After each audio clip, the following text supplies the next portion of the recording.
Now, when I was looking on your website online, you had I'm trying to remember them offhand now. The heroes and heroines. The superheroines. Thing. Yes. You had, and then what were the other 2 collection titles that you had? It was that one. I think it was the recession year. That's the most. I think it's this year. And there was another one in between. I can't remember what it was. But now, when you separated those out into those different categories or whatever, now is that something that you are just like, okay, I'm gonna just kind of. Do you get inspired by something and you say, okay, I'm going to just do a whole theme of this? Or, like, why are you doing full collections like that? Full collections for me, they're not necessarily full. Not the way you see it. You see it on the website, it's very organized. But for me, it's like scattered. Okay. So there's dates. There's like 07, 08 and all of that stuff. But they're definitely scattered. And, like, the superheroines, those were done in a year. And... Actually, those were kind of organized, actually. The recession year, of course, there's paintings in between, and it's always just kind of a common thing. Like, of course, the recession, of course, because I guess we're going through a recession here. Right. And the superheroines were done within, let's say, 8 months, something like that. And that was kind of inspiring about, I guess, like, I would say, like, maybe women rights or kind of like the empowerment of women. Right. And kind of as them depicted as superheroes. Okay.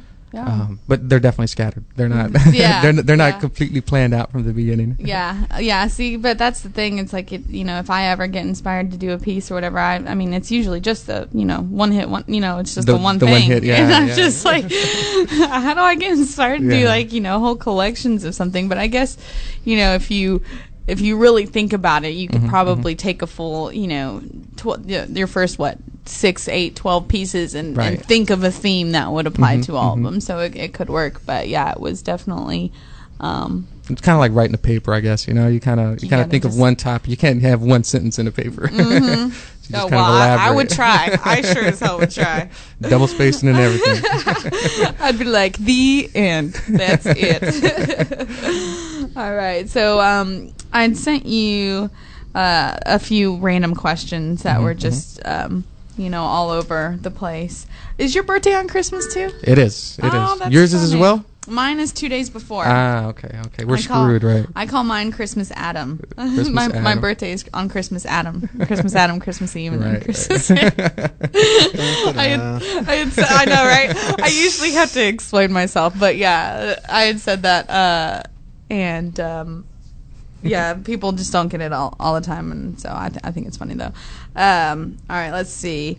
Now, let's see. Your most exciting adventure was your Oakland art show. Yes. Why is that? Oakland.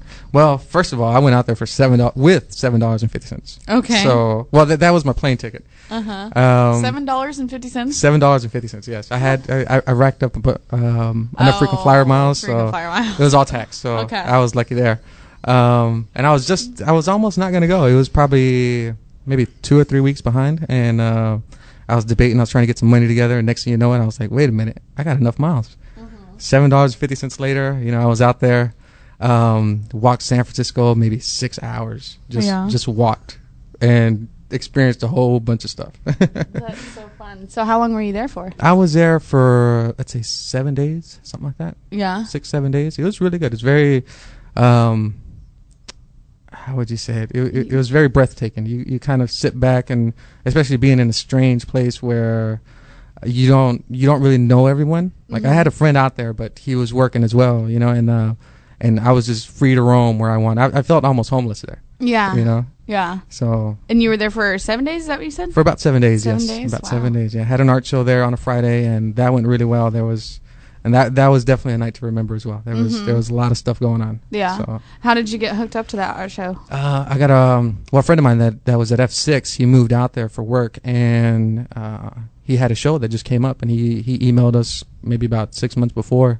let us know, and next thing you know, we were out there. Okay. So it was really good, really good. That would be fun. Yeah, riding the trains all the time and just living the Oakland, San Francisco scene, I guess. Living the homeless dream. Exactly.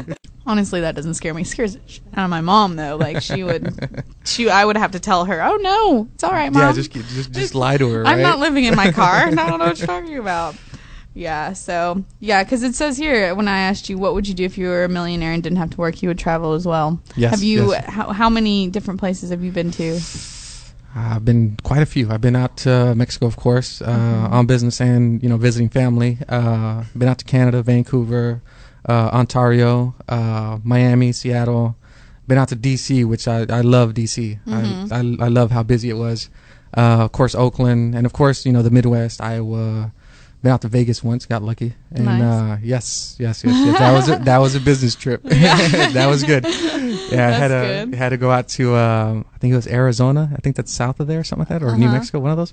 And there was a flight. It was either landing in Vegas or landing in some little small town. Vegas. Yes, of course. Hands down. No, don't even ask me. So that was good. So went out there and then traveled quite a bit. So.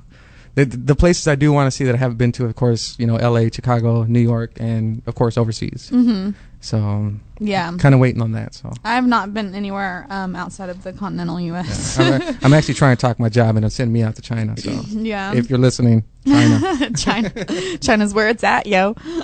No, actually, speaking of China, I went to this ice show last night at the Gaylord Texan out in Grapevine, where they bring in a bunch of ice sculptors from China, and I want to say it's China. It could be. I think it's China. Yeah, and they sculpt like 2 million pounds of ice, and it was all like how the Grinch stole Christmas, like themed and all this stuff, and it was actually really, really cool. They had like slides that you could go down and everything. It was 9 degrees in there.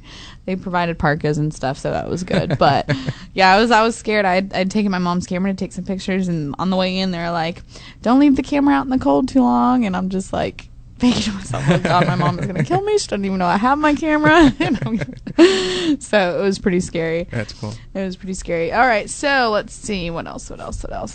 Anything else that you wanted to talk about? Any upcoming shows that you've got going on? Well, I do have a show coming up this Saturday at F6 Gallery. 7-Eleven, of course. It's right here in Arlington. I think the address is 2800 West Division. Okay. 70612, something like that. Okay. 76012. 76012. Yeah, that's it.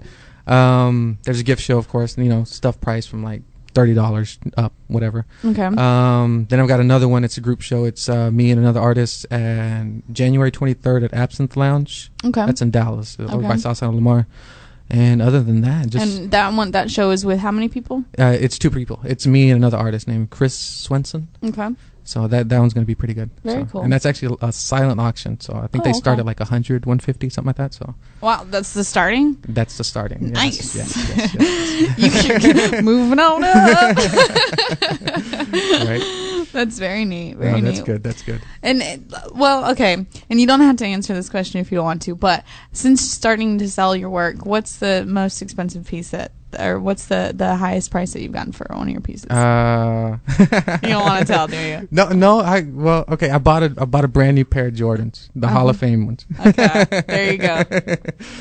So at least it was a pretty penny. Yeah, and I didn't feel bad. Oh, there you go. I wasn't guilty of anything. Wow, that must be nice. Right now, like with the stuff that I'm doing, it's just I don't have any intention of selling it. Like I'm just like, we'll wait until someone's like, "Oh, I want to buy that," and then I'm like, "Oh, okay." But up until then, but you have to treat a painting kind of like a little kid. When you're painting it, it's like they're growing up, and then when you finish, it's time to go to college. Yeah. They have to grow up. Exactly. Give me some money too. They have to grow up. That's what I want. I want that money. Yeah. No, I feel you.